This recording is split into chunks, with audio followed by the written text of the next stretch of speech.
Hi, I'm Alex Smith, member of Lance, presenting this edition of our weekly updates.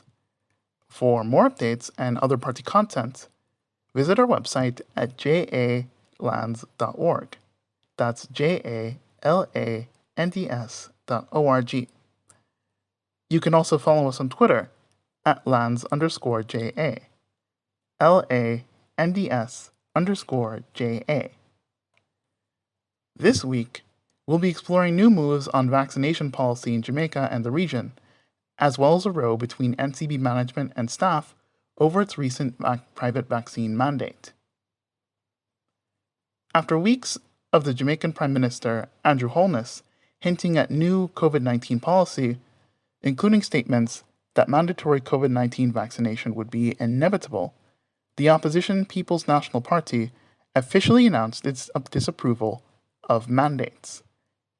In an 11th of October Nationwide News Network report, PNP President and opposition leader Mark Golding encouraged people to get vaccinated, but claimed it was impractical to coerce Jamaicans into doing so. Instead, he proposed immediate government incentives such as food vouchers. He also did not deem it right to mandate vaccination when neither the government nor vaccine manufacturers are liable in the event of complications. The same day, Nationwide reproduced part of the Prime Minister's cabinet address, the first one in a face-to-face meeting since December 2020, with the Prime Minister acknowledging the change in protocol and reiterating the need to return to normality. Nationwide interpreted the address as another indication that a vaccine mandate was in the works.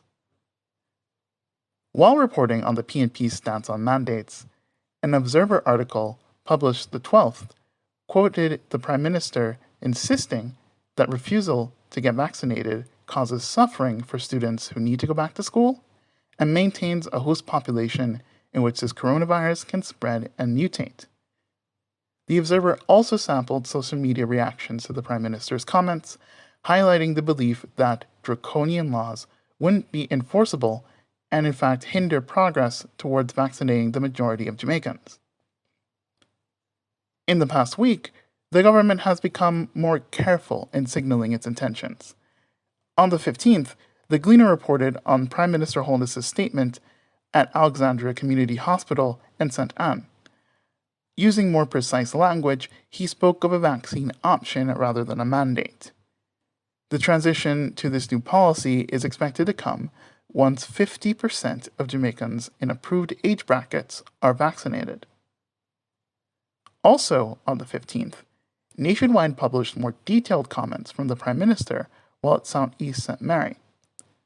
The purpose of the vaccine option is to shift the burden from those who cannot or who have already been vaccinated to those who can get vaccinated and refuse. Generally, those yet to be vaccinated must prove they do not have COVID-19, taking on the cost of necessary testing themselves. The Prime Minister indicated that recently announced $4 billion in grants would not come with vaccination requirements, but that linking aid for necessities with vaccination status is an inevitability. The government and opposition were not the only ones making interventions last week. Nationwide covered the private sector organization of Jamaica's call for a joint national vaccination policy. The organization wanted both parties to make improvements beyond restrictions and lockdowns, which it deemed unsustainable, and for the government to implement a workplace vaccination policy for the approximately 120,000 Jamaican public sector employees. During its recommendation, the organization did not take a clear stance on nationwide vaccine mandates one way or the other. However, it did suggest the adoption of safe zones, generally limited to vaccinated persons, following their introduction in Barbados and Trinidad and Tobago. Barbados Prime Minister Mia Mottley announced the government of Barbados' move to implement safe zones on the 11th of October. From a republished Caribbean Media Corporation article, The Observer reported that Barbados will start with medical care workers, then all frontline workers, with the intention to move on to restaurants, entertainment establishments, and places of worship as well. Those within these safe zones would have to prove they are vaccinated or give negative test results less than 1 week old.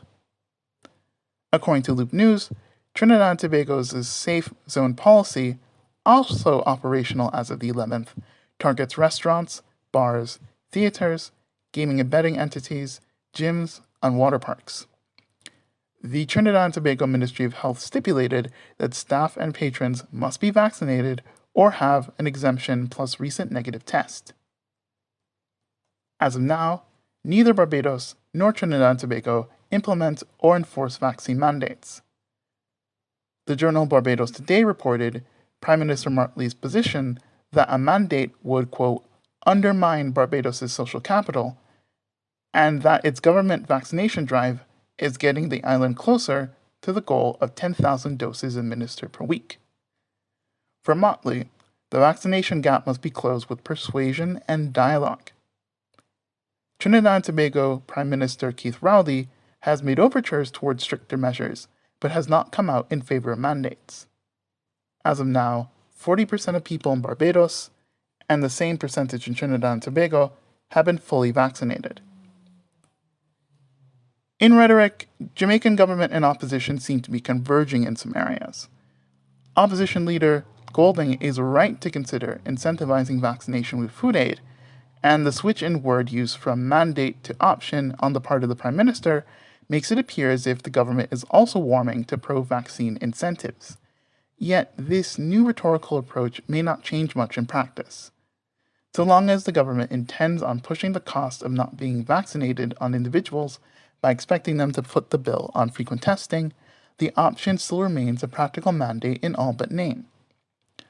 Depending on the type of test, PCR or antigen, and the location, the cost for each one approaches or even exceeds $10,000, taking up the bulk of weekly minimum wage.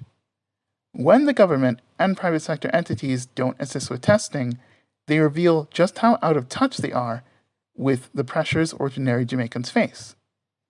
These mounting costs, plus distribution issues and general lack of access to vaccination sites, both in time and in space, are what practically cause a distinction between the vaccinated and the unvaccinated.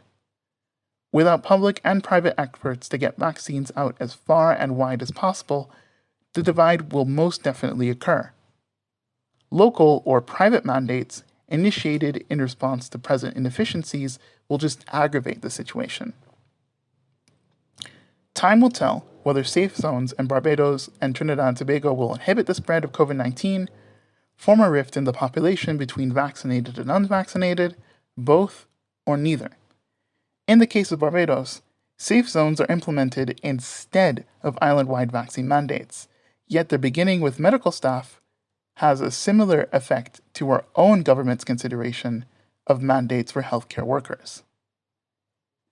As of the 15th of October, 337,419 people in Jamaica, so 11.4% of those eligible, are fully vaccinated, with 561,160, or 19%, having at least one dose. There have been at least 86,986 total cases, over 2,070 deaths, and 55,082 recoveries in Jamaica. Amid national-level discourse on how vaccine policy must evolve, the Jamaica National Commercial Bank, NCB, issued a vaccination mandate for all employees that would take effect on the 1st of November. According to a 13th of October Gleaner article, the mandate applies to both remote and in-person staff, whether permanent workers, temporary, or on contract. Without proof of vaccination or medical exemption, employees are required to show weekly negative PCR COVID-19 test results at their expense. Absences are to be treated as unpaid leave or vacation time. NCB President Patrick Hilton justified the bank's mandate as a response to what he perceived to be insufficient government measures. The Gleaner also quoted an NCB staff circular claiming that management consulted with its staff association. Yet, Nationwide News reported that the NCB Staff Association did not agree to a mandate and demanded its withdrawal. Staff Association Chairman Paul Stewart said that by the time it received draft communications proposing a mandate, official notice to that effect was sent to all NCB staff. The Staff Association is cautious about how NCB will account for medical and religious exemptions, lack of knowledge about long-term vaccine effects, and availability of doses.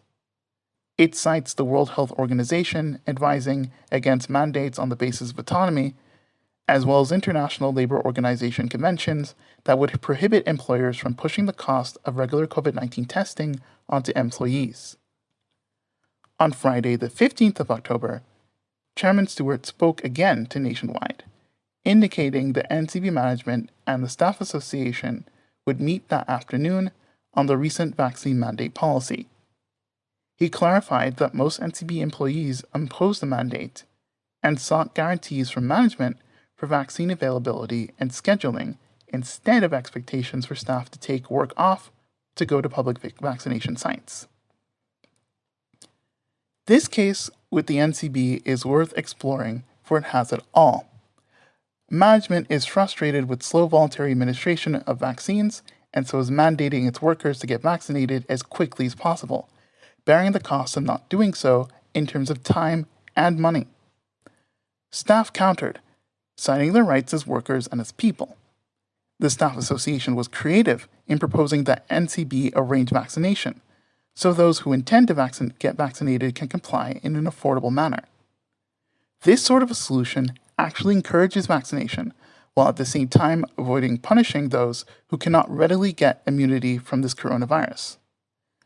Without a state-led drive for wider access to sites, this isolated stop-and-go process will continue here, keeping vaccine intake slow and the country vulnerable to COVID-19.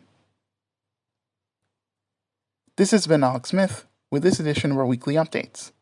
Thanks for listening.